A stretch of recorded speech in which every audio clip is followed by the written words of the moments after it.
السلام علیکم ورحمۃ اللہ وبرکاتہ. ویلکم ٹو الہدا. اہلا وسہلا ومرحبا. اعوذ باللہ من الشیطان الرجیم. بسم اللہ الرحمن الرحیم. یا ایہا الذین آمنوا کتب علیکم الصیام کما کتب علی الذین من قبلکم لعلکم تتقون ایاما معدودات فمن كان منكم مريضا أو على سفر فعدة من أيام أخر وعلى الذين يطيقونه فدية طعام مسكين فمن تطوع خيرا فهو خير له وَأَن تَصُومُوا خَيْرٌ لَكُمْ إِن كُنتُمْ تَعْلَمُونَ. شَهْرُ رَمَضَانَ الَّذِي أُنزِلَ فِيهِ الْقُرْآنُ هُدًى لِّلنَّاسِ وَبَيِّنَاتٍ مِّنَ الْهُدَى وَالْفُرْقَانِ فَمَن شَهِدَ مِنكُمُ الشَّهْرَ فَلْيَصُمْهُ ومن كان مريضا أو على سفر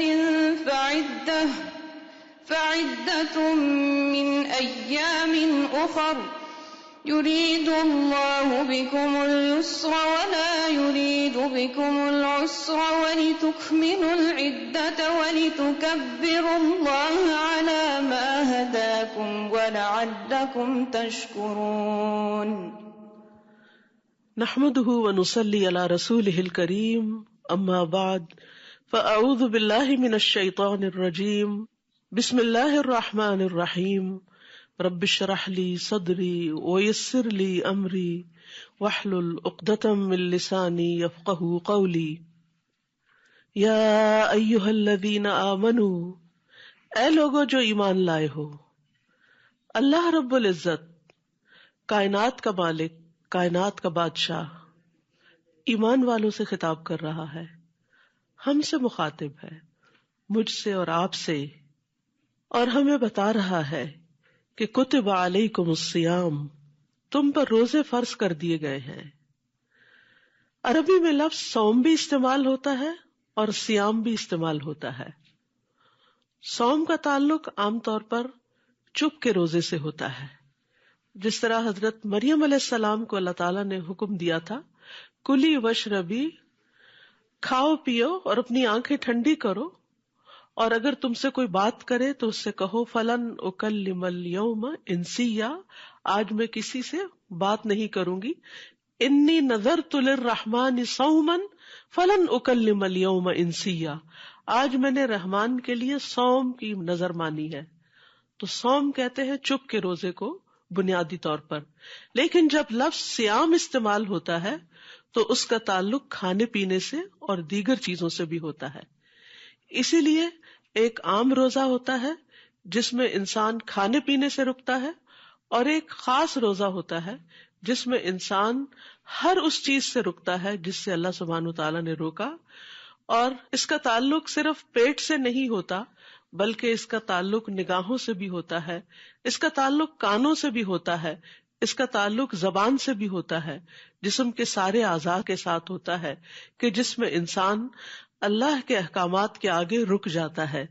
یعنی رمضان کا مہینہ جو آ رہا ہے، اس میں اللہ سبحانہ تعالیٰ نے ہمارے لیے جو روزے فرض کیے ہیں، اس میں ہمیں صرف کھانے پینے اور جنسی خواہشات ہی سے نہیں روکا بلکہ ان تمام برائیوں سے روکا ہے جو ہمارے لیے نقصان دہ ہے.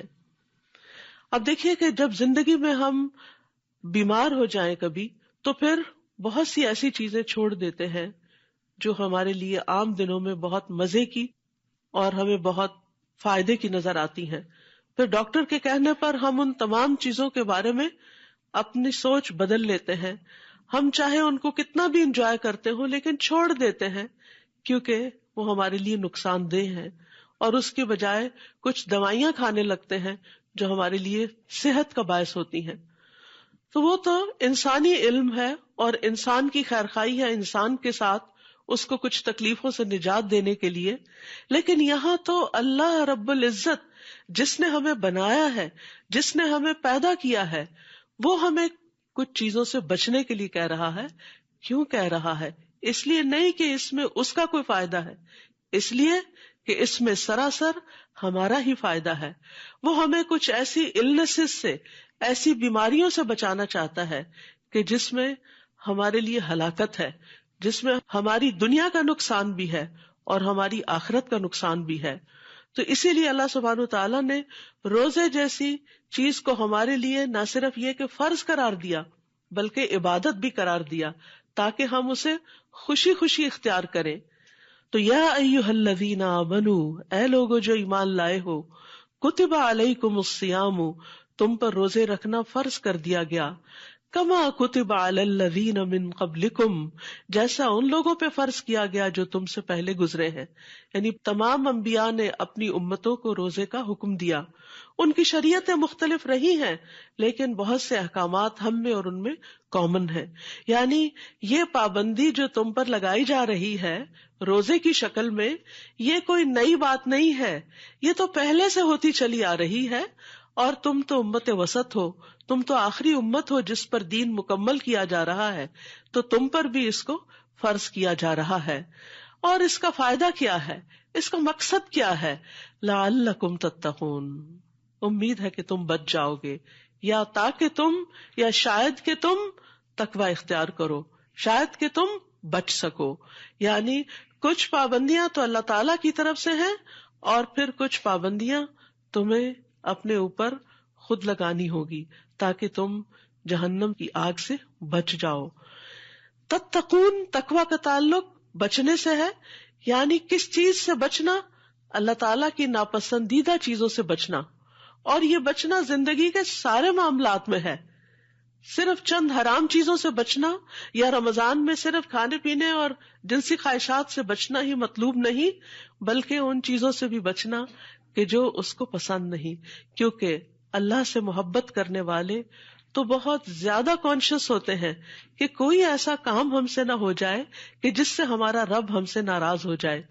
لہذا تقوی کی ایکسرسائز اور اس کی پریکٹس صبح سویرے ہی شروع ہو جاتی ہے. یعنی جب ہمارا الارم بجتا ہے اور ہمارے اٹھنے کی گھنٹی بجتی ہے یا فجر کی اذان ہوتی ہے تو پھر ہمارا دو میں سے ایک رویہ ہوتا ہے. ایک تو یہ کہ ہم پہلو بدل کے پھر سے سو جائیں، اور دوسرا یہ کہ ہم اللہ کی پکار پر لبیک کہتے ہوئے اٹھ جائیں اور اللہ کو یاد کریں، اللہ کا ذکر کریں، اٹھ کر نماز پڑھیں. وضو کرتے وقت بھی تقویٰ کہ ہم اپنے وضو کا پورا کریں کہ اس میں سے کوئی حصہ بھی ایسا خشک نہ چھوڑیں کہ جس سے ہمارے وضو میں کوئی خلل آئے. پھر اس کے بعد نماز میں اللہ تعالیٰ کی طرف پورا خشوع اختیار کریں. لعلکم تتقون، یہ تتقون ہر موقع پر ہے. پھر جب ہم کھانے کی میز پر ناشتے کے لیے آئے تو وہاں بھی تتقون، بچ کر احتیاط سے، صرف صحت کے اعتبار سے نہیں، حلال و حرام کا فرق کرتے ہوئے.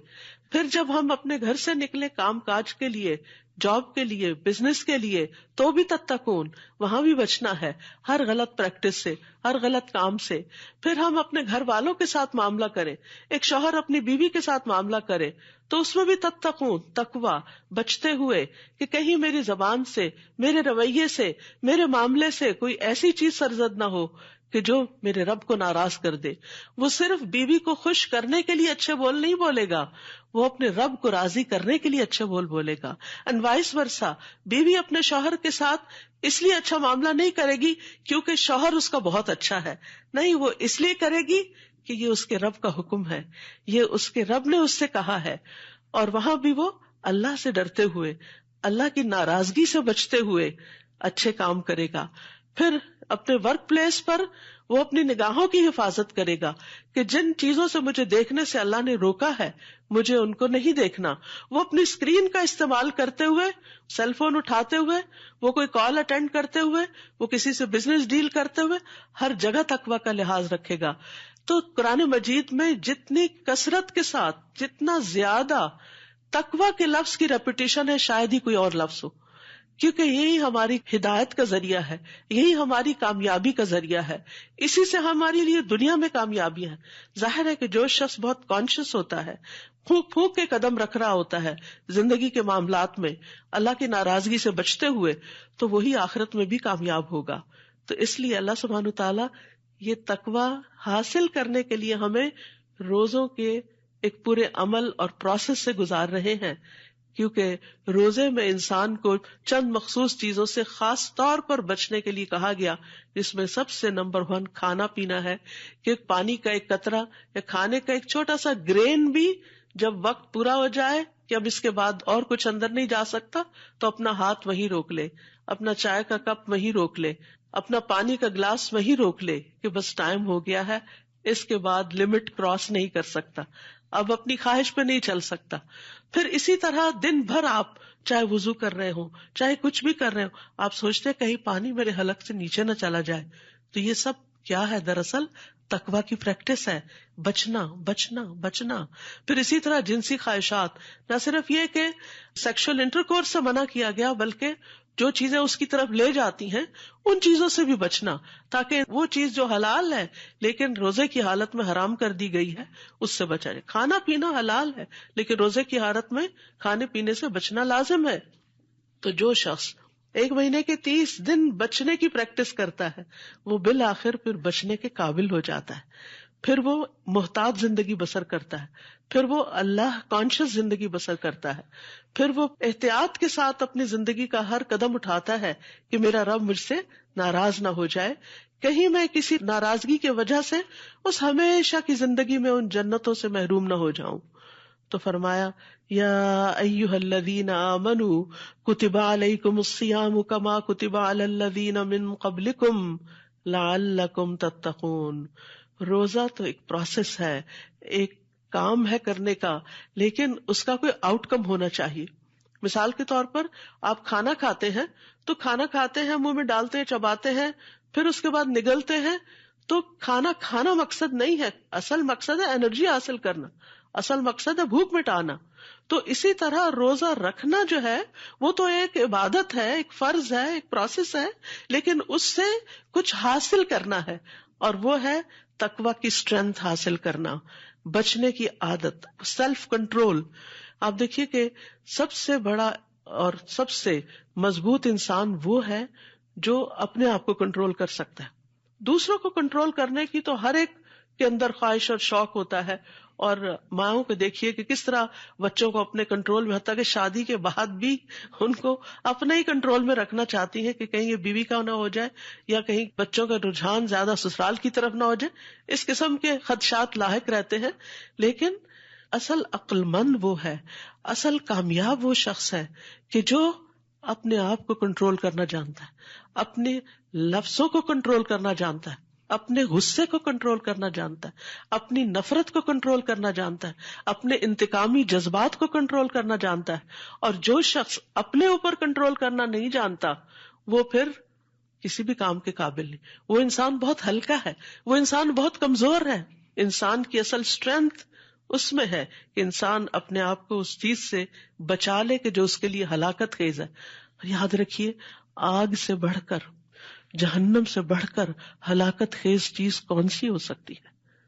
تو یہ روزہ دراصل ہمیں اس جہنم سے بچنے کے لیے ایک اسٹرینتھ دیتا ہے کہ تم اپنے آپ کو ان چیزوں سے روک لو۔ جیسے آپ گاڑی جب چلاتے ہیں تو آپ بریکس پر بھی پاؤں رکھے ہوئے ہوتے ہیں، اسٹیئرنگ بھی کنٹرول کیے ہوئے ہوتے ہیں، کیوں؟ تاکہ آپ ٹکر نہ مار دے کسی کو۔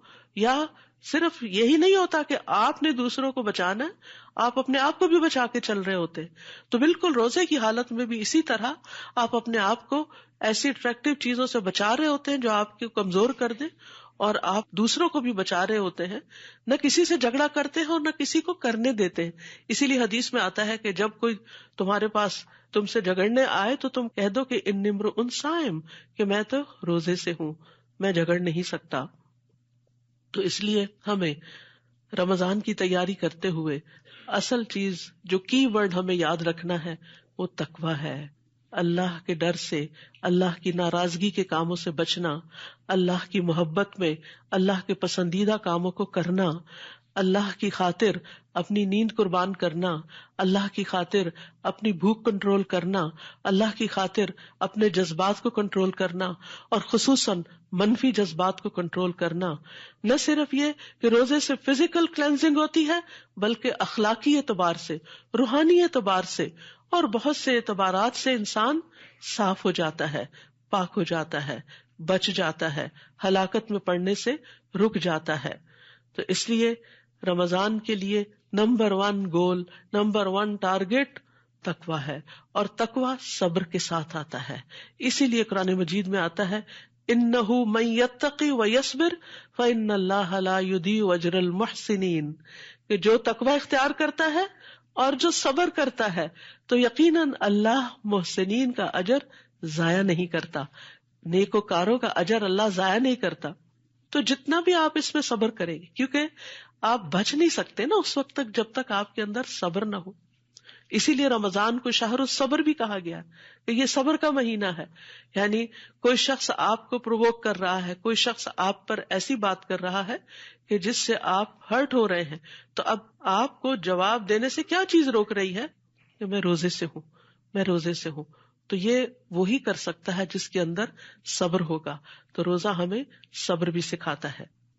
يا أيها الذين آمنوا كتب عليكم الصيام كما كتب على الذين من قبلكم لعلكم تتقون. پھر آپ دیکھیے کہ انسان کی نیچر میں ہے یہ بات کہ وہ اپنے اوپر پابندیاں برداشت نہیں کرتا، اور اس کو ایک عرصے تک اپنے آپ کو ایک پابندی میں رکھنا مشکل کام لگتا ہے. تو اسی لیے اللہ سبحانہ وتعالیٰ فرماتے ہیں ایام معدودات، گنتی کے چند دن ہیں، گنے چنے چند دن ہیں. تو انسان کی نیچر میں یہ چیز ہے کہ وہ پابندی برداشت نہیں کرتا، اور پابندی سے اس کو گھٹن ہونے لگتی ہے، اسے گھٹن ہونے لگتی ہے کہ کب میں اس سے باہر نکلوں گا. آپ دیکھیں ویسے آپ چلتے پھرتے رہے، آتے جاتے رہے، کچھ نہیں ہوتا، لیکن جب آپ گاڑی میں بیٹھ جاتے ہیں تو پھر آپ کا کیا دل ہوتا ہے کہ کب باہر نکلیں گے. آپ لفٹ پہ سوار ہوتے ہیں تو آپ کو کیا ہوتا ہے کب دروازہ کھلے گا، کب باہر نکلیں گے. تو یہ انسان کی نیچر ہے کہ اس کو تنگی اور گھٹن اور پابندی اور ریسٹرکشن یہ چیزیں پسند نہیں ہوتی. بہرحال 30 دن کے اس پابندیوں کے پروسیس سے گزرنے کے بعد وہ کافی حد تک پھر اس پریزن سے دل لگا چکا ہوتا ہے، اس کو عادت ہو چکی ہوتی ہے، لیکن آغاز میں مشکل لگ رہا ہوتا ہے. تو اللہ سبحانہ وتعالیٰ کیا فرماتے ہیں، ڈرو نہیں، ایام معدودات، چند دن کی بات ہے، گنے چنے دن ہیں، اور پورے سال میں شاید ہی کسی مہینے کو ہم اتنا گنتے ہوں گے جتنا رمضان کے آنے کو بھی گنتے ہیں اور پھر جانے کو بھی گنتے ہیں کہ کتنے دن باقی رہ گئے. ایام معدودات فمن کان منکم مریضا، پھر بھی جو تم میں سے بیمار ہو، او علی سفر، یا مسافر ہو، فعدۃ من ایام اخر، تو اس پر پابندیاں نہیں، وہ آلریڈی جکڑا ہوا ہے، خود سفر کی پابندی میں ہے اور یہ بیماری کی وجہ سے ریسٹرکٹیڈ ہے، تو اس کو رخصت ہے. یہ روزہ نہ بھی رکھے تو کوئی بات نہیں، لیکن گنتی پوری کرنا لازم ہے. تو یہ یاد رکھیے کہ ہر مسلم عاقل بالغ انسان پر اگر 30 کا مہینہ ہے تو 30 دن کے روزے فرض ہیں، اگر 29 کا ہے تو 29 دنوں کی گنتی پوری کرنا لازم ہے. رمضان میں پوری ہو جائے تو بہت ہی اچھا، ایک پورا ماحول ہوتا ہے، ایک موسم ہوتا ہے، آسان ہوتا ہے سب کے ساتھ مل کے روزہ رکھنا. لیکن اگر بیماری کی وجہ سے نہیں رکھ سکے تو بعد میں جتنا جلدی ہو اپنے روزوں کی گنتی کو پورا کر لیا جائے. 4 چھوڑے ہیں تو 4 قضا رکھ لیں، 10 چھوڑے ہیں تو 10 قضا رکھ لیں. وَعَلَى الَّذِينَ يُطِيقُونَهُ، اور وہ لوگ جو اس کی طاقت رکھتے ہوں. اس کے 2 معنی کیے گئے ہیں. ایک یہ کہ یہ آیت شروع میں نازل ہوئی تھی جب ابھی لوگوں کو پوری طرح ان پابندیوں کی عادت نہیں تھی، تو اس وقت ایک آپشن دی گئی تھی کہ اگر طاقت رکھتے بھی ہیں روزہ رکھنے کی، پھر روزہ نہیں رکھتے، فدیہ طعام مسکین، تو وہ مسکین کو ایک کھانا کھلا دیں. فمن تطوع خیرا فہو خیر اللہ، اور جو خوشی سے نیکی کرے گا وہ اس کے لیے بہتر ہے.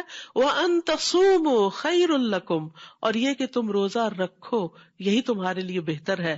ان کنتم تعلمون، اگر تم جانتے ہو. کیا جانتے ہو؟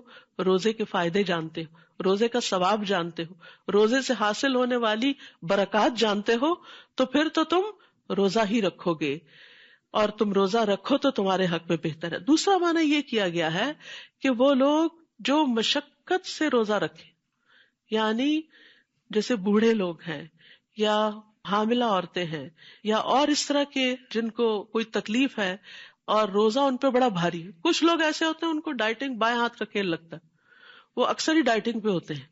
لیکن کچھ لوگوں کے لیے کھانا چھوڑنا بہت ہی مشکل کام ہوتا ہے. سگریٹ چھوڑنا بہت مشکل کام ہے، کچھ اور ایسی چیزوں کی عادت پڑی ہوئی ہے تو ان کو چھوڑنا وہ ان کو اپنے لیے موت نظر آتا ہے کہ یہ کیسے ہوگا. لیکن حقیقت یہ ہے کہ ہر مشکل کے ساتھ آسانی بھی ہے. ان مع العسر یسرا، تنگی کے ساتھ آسانی ہے. وہ تنگی انسان برداشت کرتا ہے تو پھر اس کے بعد اللہ سبحانہ وتعالیٰ اسی میں اس کے لیے وسعت پیدا کر دیتا ہے، اس کی طبیعت کو اس کے موافق کر دیتا ہے. بہرحال اب یہاں یہ ہے کہ جو لوگ مشکل سے روزہ رکھیں، یعنی بیماری کی وجہ سے یا بڑھاپے کی وجہ سے، تو وہ پھر کیا کریں؟ ان کے اوپر اگر بہت شاق گزرتا ہو تو پھر وہ مسکین کو کھانا کھلا کے فدیہ دے دیں. فمن تطوع خیرا فہو خیر اللہ.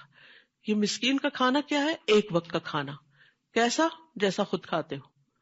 یعنی ہر شخص اپنا حساب کر سکتا ہے کہ ایک وقت میں، جیسے ڈنر ٹائم پر اگر وہ میٹ لیتا ہے، بریڈ لیتا ہے، سیلڈ لیتا ہے، جوس لیتا ہے فار ایگزامپل، تو اس کی ویلیو کیا بنتی ہے. تو جتنے دن کے روزے ہیں ان میں سے ایک وقت کا کھانا فدیہ دے دیں. کھانا بھی کھلا سکتے ہیں، اگر کوئی مسکین موجود ہے تو جو پکا ہوا کھانا ہے اس میں سے آپ اس کو بھی دے دیں. اور اگر مسکین آس پاس کوئی نہیں، جیسے آپ کو ایسا شخص وقت پر نہیں ملتا، تو ایسی صورت میں آپ راشن بھی دے سکتے ہیں، آپ اکٹھا بھی دے سکتے ہیں، آپ ڈیلی بیسس پہ بھی دے سکتے ہیں. لیکن یہ ہے کہ ایک وقت کا کھانا لازم ہے. یہاں پر فرمایا فمن تطوع خیرن، جو خوشی سے نیکی کرے، فہو خیر اللہ، تو وہ اس کے لیے بہت اچھا ہے. اب یہ خوشی سے نیکی کرنے کا مطلب کیا ہے کہ ایک وقت کی بجائے 2 وقت کا دے دے، یعنی صبح شام کا سحری افطاری دونوں دے دے تو یہ اس کو ڈبل فائدہ ہو جائے گا، دوہرا اجر مل جائے گا. وَأَن تَصُومُوا خَيْرٌ لَكُمْ، اور یہ کہ تم روزے ہی رکھو تو اچھا ہے. ان کنتم تعلمون، اگر تم جانتے ہو. تو ایسے لوگ جو کسی بیماری کی وجہ سے ڈاکٹر سے پرسکرپشن لے آئے روزہ نہ رکھنے کی، پھر بھی کوشش کریں ٹرائی کرنے کی، کیونکہ میں نے کئی لوگوں کو یہ مشورہ دیا ہے اور یہ کامیاب مشورہ ہوا ہے. اور مشورہ میرا یہ ہوتا ہے کہ آپ روزہ رکھیں اور نیت یہ کریں کہ اگر میں مرنے لگی تو میں کھول لوں گی. کبھی آپ نے سنا کہ وہ روزہ رکھ کے اس کی ڈیتھ ہو گئی؟ روزے سے ڈیتھ نہیں ہوتی، کھانے سے ضرور ہو سکتی، فوڈ پوائزن وغیرہ تو ہوتے رہتے ہیں. تو اچھا بھلا صحت مند انسان لمبے روزے کا سوچ کے سوچنے لگتا ہے کہ میرے پاس کوئی عذر ہے کہ میں بھی ان لوگوں میں شامل ہو جاؤں کہ جن کو روزہ چھوڑنے کی اجازت ہو. یعنی شیطان انسان کے دل میں ایسے وسوسے ڈالتا ہے. تو اس لیے انسان کوشش کر کے دیکھے کہ کیا کوئی پاسبلٹی ہو سکتی ہے روزہ رکھنے کی. اور بعض اوقات آپ دیکھیں کہ انسان کی جو ول پاور ہوتی ہے نا، یہ واقعی بڑی پاور ہوتی ہے. انسان کہتے کہ it's not a big deal, میں دن کو سو جاؤں گی، میں سو کے روزہ گزار لوں گی، بس نمازوں کے وقت پہ اٹھ جاؤں گی. لیکن آپ دیکھیں گے کہ ایک روزہ بھاری ہوگا، دوسرا کچھ ہوگا، تیسرے چوتھے کے بعد تو آپ کو اچھا لگنے لگے گا، پھر آپ انجوائے کرنے لگیں گے اور آپ کہیں گے شکر ہے میں نے سب کے ساتھ ہی روزے رکھ لیے. وَأَن تَصُومُوا، تو اصل ریکمنڈیشن کیا ہے؟ روزہ رکھنے ہی کی. یعنی اس کا کوئی عوض نہیں، کوئی چیز اس کے برابر نہیں.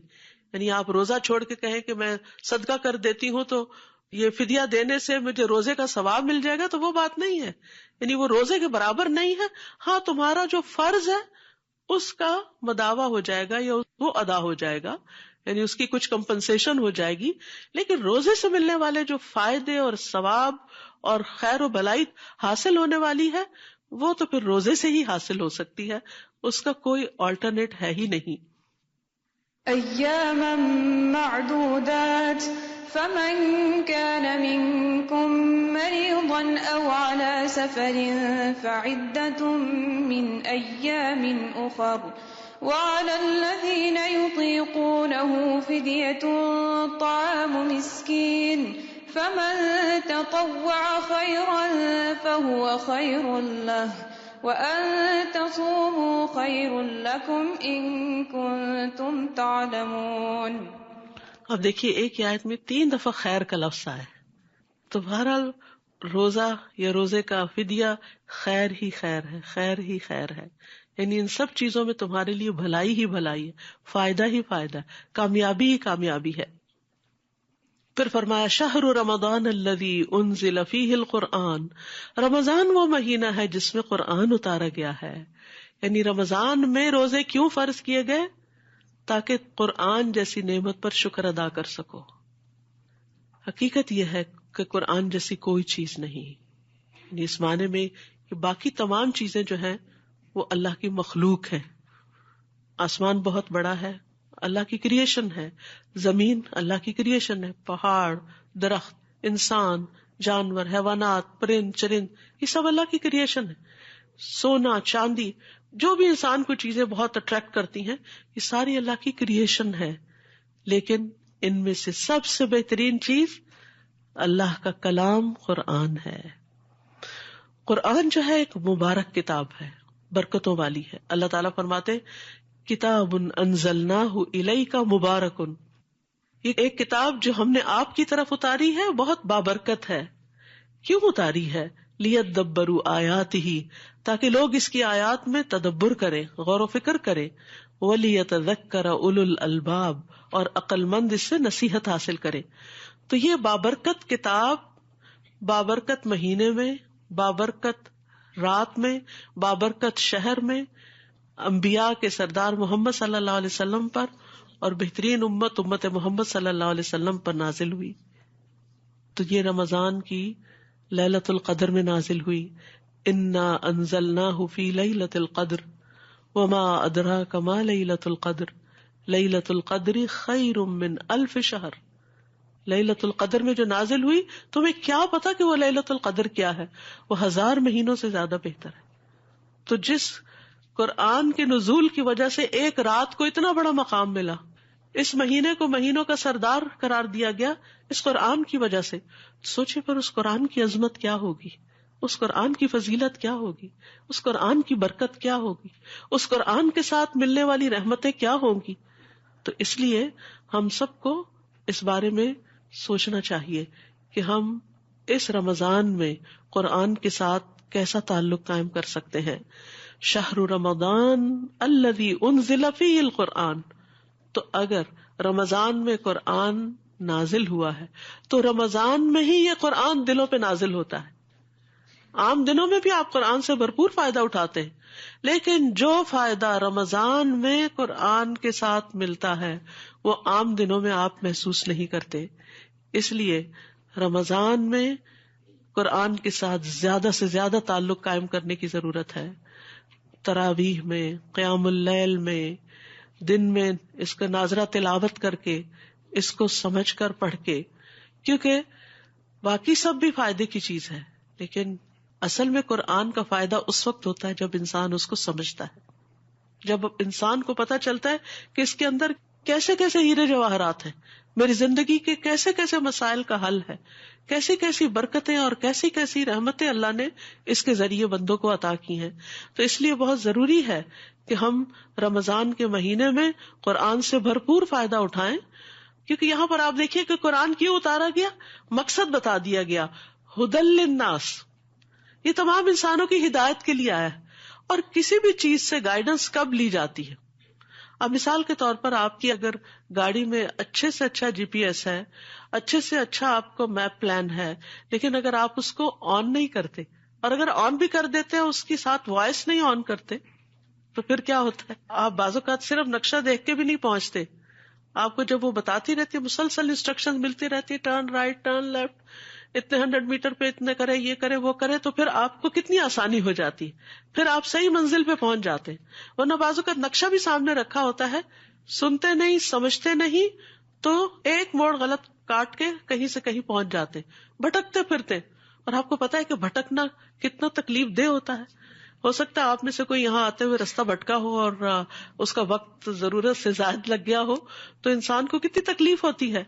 تو اس زندگی میں بھی ہر انسان کے ذہن میں بے پناہ سوالات ہوتے ہیں، کنفیوژن ہوتی ہیں.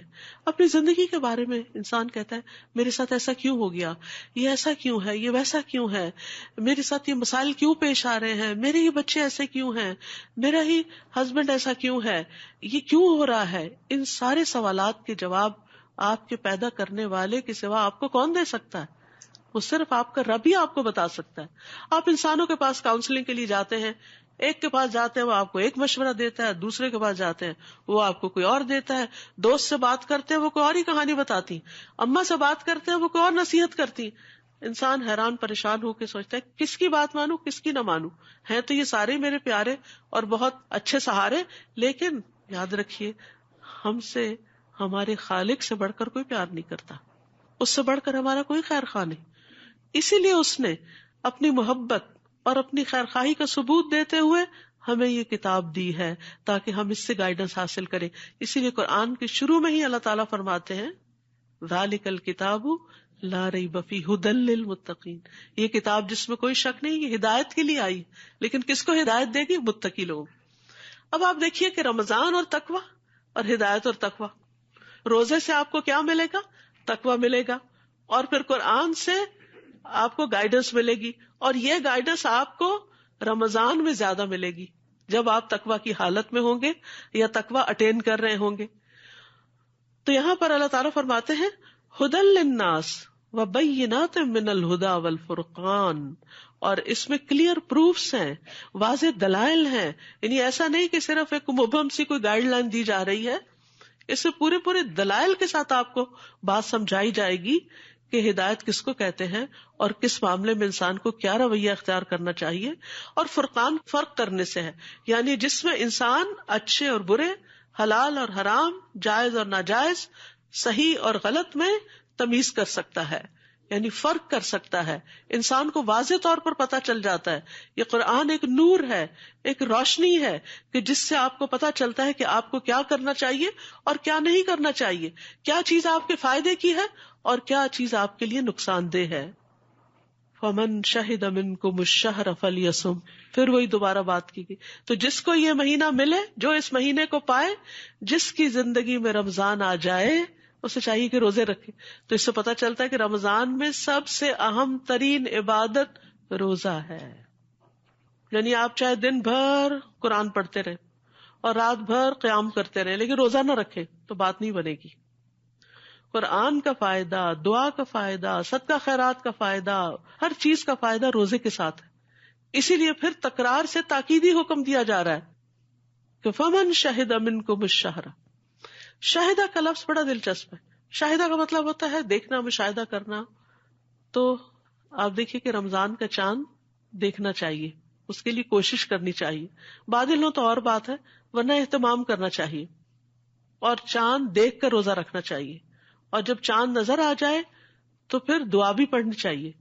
ہوپ فلی آپ کے پاس شہر رمضان کتاب ہوگی جس میں شروع میں ہی دعائیں دے دی گئی ہیں. وہ دعائیں آپ دیکھ کے بھی پڑھ سکتے ہیں، ویسے تو یاد کر لیجئے کیونکہ ہر مہینے کے شروع میں وہ دعا پڑھنی چاہیے جب بھی چاند نظر آ جائے. کیونکہ بعض اوقات پہلی رات کا چاند نہیں بھی نظر آتا تو دوسری رات نظر آ جاتا ہے، دوسری رات پڑھ لیجئے. اور بہت خوبصورت دعا ہے جس میں انسان اپنے لیے اللہ تعالیٰ سے برکت مانگتا ہے اور اس مہینے کی خیر مانگتا ہے. ہم سب کو ہر دن کی، ہر مہینے کی خیر چاہیے اور شر سے بچنے کی ضرورت ہے ہم سب کو. تو اس لیے اس دعا سے بھرپور فائدہ اٹھائیے اور اس وقت اللہ کا شکر ادا کیجیے. جب آپ چاند دیکھ لیں تو مسنون دعا پڑھنے کے بعد کچھ اور دعائیں بھی دل میں ضرور مانگے کہ اللہ تعالیٰ اس مہینے کو ہمارے لیے آسان کر دے. اللہم لا سہل الا ما جعلتہ سہلا وانت تجعل الحزن سہلا اذا شئت.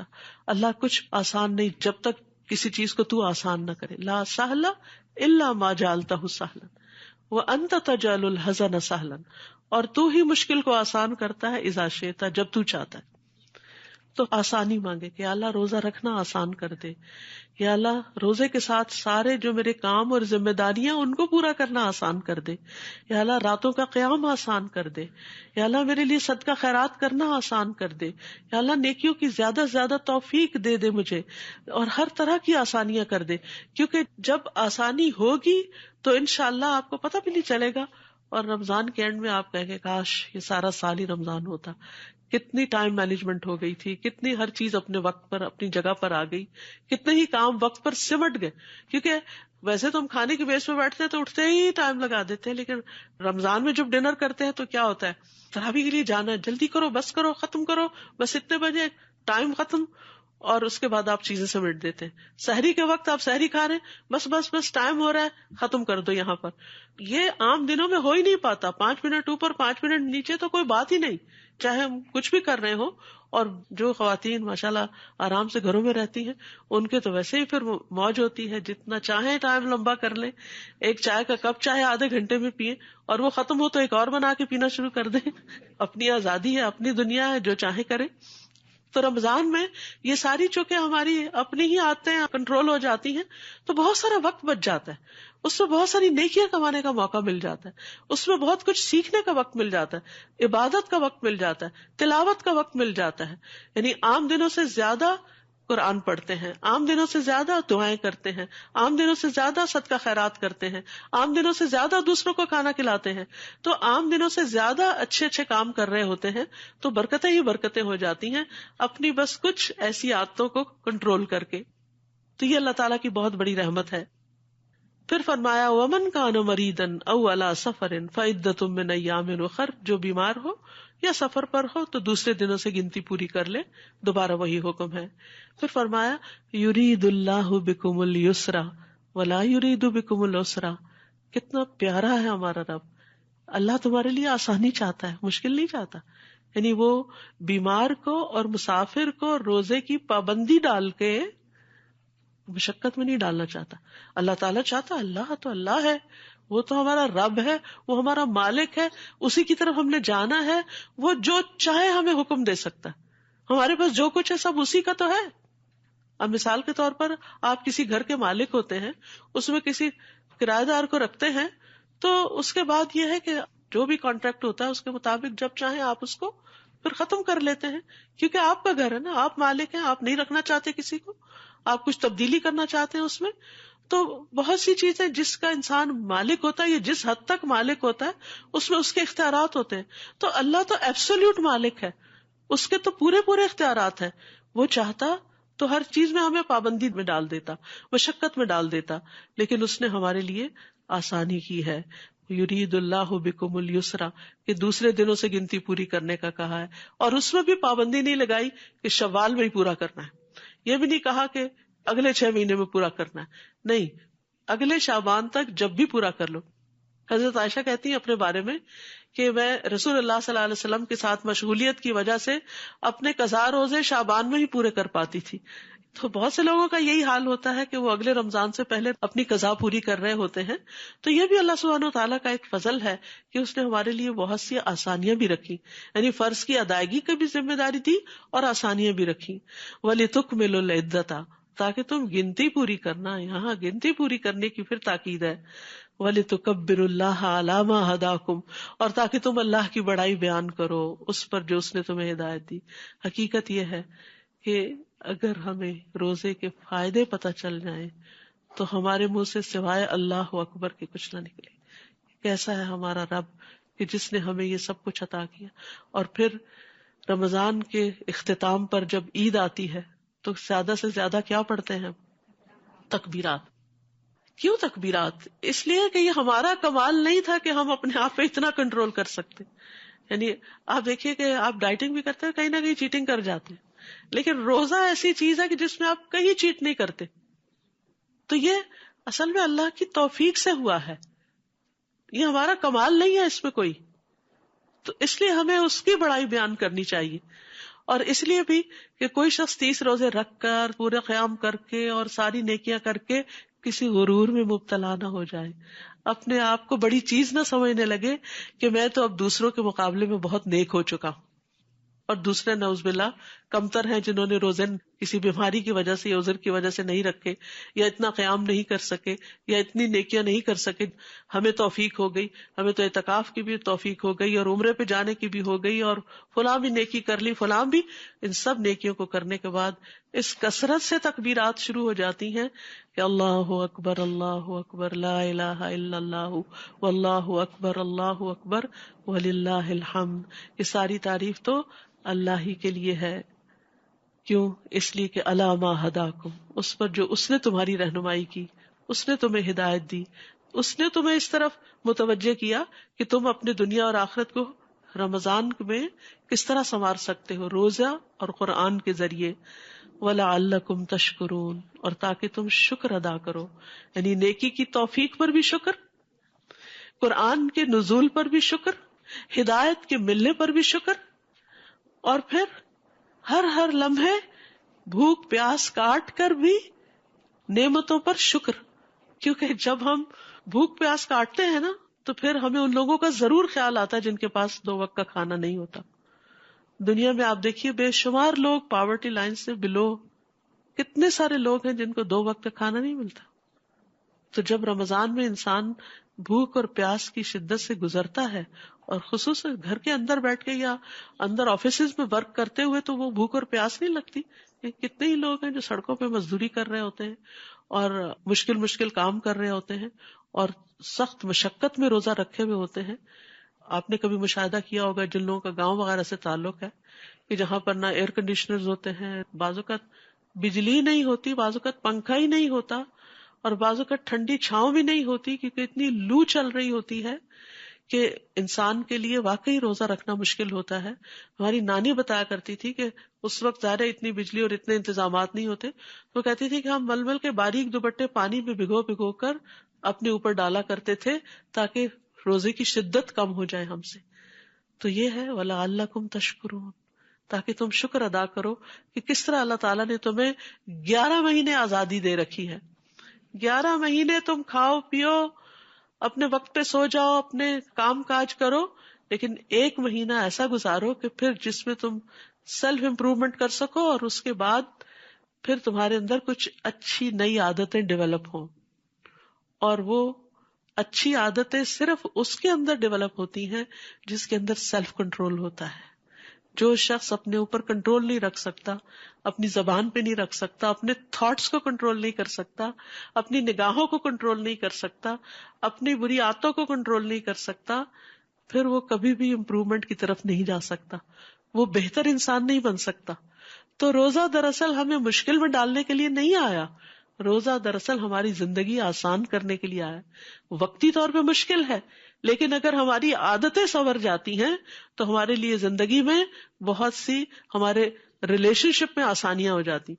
مثلاً آپ دیکھیے، ہم میں سے کون ایسا ہوگا جس کا یہ دل نہ چاہتا ہو کہ مجھے تہجد پڑھنے کی عادت ہو جائے. ہر ایک رش کرتا ہے ان لوگوں پر جو تہجد پڑھتے ہیں، اور ہم میں سے ہر ایک یہ چاہتا ہے، چاہے ہم میں سے کوئی کیسا بھی مسلمان ہو نا، لیکن اگر اس سے آپ پوچھیں کہ تمہارا دل چاہتا ہے تہجد پڑھنے کو، تو کہے گا ہاں میرا دل چاہتا ہے، پر میں کیا کروں، مجھ سے صبح اٹھا نہیں جاتا، میں اٹھنا چاہتا ہوں.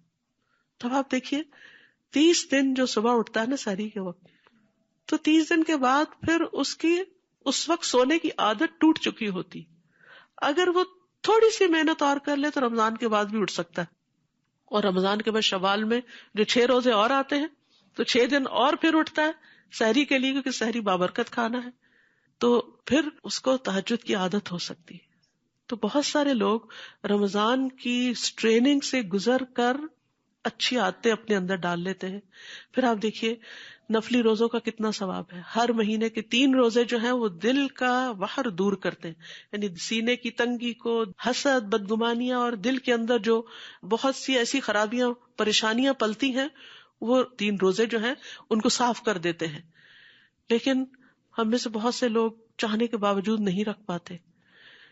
نبی صلی اللہ علیہ وسلم سوموار کا روزہ رکھتے تھے، جمعرات کا روزہ رکھتے تھے، لیکن ہم نہیں رکھ پاتے کیونکہ ہمیں اتنی کھانے کی اور باقی روٹین کی عادت ہو چکی ہوتی.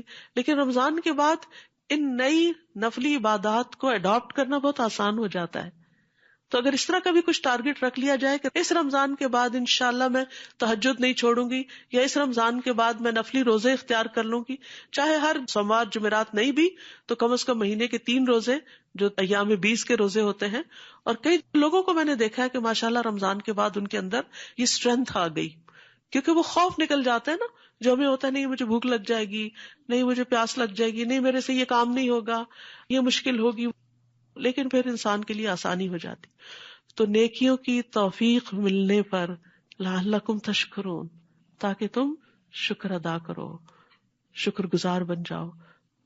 شهر رمضان الذي أنزل فيه القرآن هدى للناس وبينات من الهدى والفرقان فمن شهد منكم الشهر فليصمه ومن كان مريضا أو على سفر فعدة من أيام أخر يريد الله بكم اليسر ولا يريد بكم العسر ولتكملوا العدة ولتكبروا الله على ما هداكم ولعلكم تشكرون.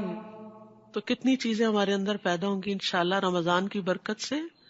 سب سے پہلے تو تقوی، پھر اس کے بعد ہدایت، پھر اس کے بعد اللہ کی بڑائی کا احساس، پھر اس کے بعد اللہ کی شکر گزاری کا احساس، اور پھر بیچ میں ایک میزان، ایک کرائیٹیرین اچھے اور برے میں فرق کرنے کا. یہ بھی رمضان میں قرآن پڑھ کر انسان کے اندر آ جاتا ہے. نبی صلی اللہ علیہ وسلم ہر رمضان میں جبریل علیہ السلام کے ساتھ مل کر قرآن کا دور کرتے تھے، یعنی اکیلے پڑھنے کی بجائے جبریل علیہ السلام کے ساتھ مل کے پڑھا کرتے تھے، ان سے سنتے بھی تھے اور ان کو سناتے بھی تھے. تو اسی مناسبت سے انشاءاللہ اس سال بھی رمضان میں دورہ قرآن ہوگا روزانہ. رمضان سے پہلے شعبان کا مہینہ بھی ایسا ہے کہ جو بڑی خیر و برکت والا ہے. اس کے بارے میں آپ نے فرمایا کہ بہت سے لوگ اس سے غافل ہوتے ہیں، یعنی جو رجب اور رمضان کے بیچ میں ایک مہینہ ہے، لوگ اس کی خیر سے واقف نہیں ہوتے، اس لیے اس میں پوری طرح وہ نیکیوں کی طرف متوجہ نہیں ہوتے. حدیث میں آتا ہے کہ نبی صلی اللہ علیہ وسلم شعبان کے مہینے میں باقی تمام، یعنی رمضان کو چھوڑ کر باقی تمام مہینوں کے مقابلے میں زیادہ روزے رکھتے تھے، یعنی سب سے زیادہ روزے رمضان کے بعد شعبان میں رکھا کرتے تھے. اسی طرح سلف صالحین جو تھے وہ رمضان کے علاوہ سب سے زیادہ قرآن بھی شعبان میں پڑھا کرتے تھے. تو اس لیے انشاءاللہ ہم شعبان ہی میں، یعنی مڈ شعبان کے بعد دورہ قرآن شروع کر رہے ہیں، تاکہ آپ کو آخری عشرہ پھر اور زیادہ راتوں کی عبادت کے لیے مل جائے. کیونکہ نبی صلی اللہ علیہ وسلم آخری عشرے میں خود بھی جاگتے تھے، گھر والوں کو بھی جگاتے تھے. اور بہت سے لوگ اعتکاف بھی کرتے ہیں. مصنون اعتکاف تو مسجد کے اندر ہی ہوتا ہے، لیکن جو خواتین گھر نہ چھوڑ سکتی ہوں وہ گھر کے اندر ایک گوشے میں بیٹھ کر، اگر اس کو اعتکاف نہ بھی کہیں تو ایک جگہ جم کے بیٹھ کے اپنی عبادت کر سکتی ہیں. کیونکہ وہ ایک جگہ سکلوڈ ہو کے بیٹھنے کا فائدہ یہ ہوتا ہے کہ سب کو پتا ہوتا ہے کہ وہ کسی کام سے بیٹھا ہوتا ہے. جب آپ اپنے ڈیسک پہ گھر پہ بھی بیٹھ جاتے ہیں اپنا کام لے کے، تو سب کو پتا ہوتا ہے اب اماں کو ڈسٹرب نہیں کرنا، وہ اپنے آفس ورک میں ہے. کئی لوگ گھروں سے کام کرتے ہیں تو ان کا ایک اسکیجول ہوتا ہے. تو اسی طرح گھر میں بھی عبادت کا ایک اسکیجول آپ بنا سکتے ہیں. تو اس لیے انشاءاللہ تعالی اللہ سبحانہ تعالیٰ کے فضل سے آپ نے پورے قرآن سے گزرنا ہے. کوشش کرنی ہے کہ کوئی سپارہ آپ کا چھوٹے نہیں، اور ہر سپارے کے اندر سے کم از کم 3 ایکشن پوائنٹس جو ہیں، یعنی 3 ایسے عمل کے نقطے اپنے لیے نکال لیں، تو آخر میں پورے سال کے لیے آپ کے پاس مٹیریل جمع ہو جائے گا کہ کیا کیا کرنا ہے. تھنگس ٹو ڈو، یعنی آپ کی سیلف امپروومنٹ کے لیے اللہ سبحانہ تعالیٰ کی دی ہوئی رہنمائی میں سے آپ اپنے لیے کیا کیا اختیار کرتے ہیں.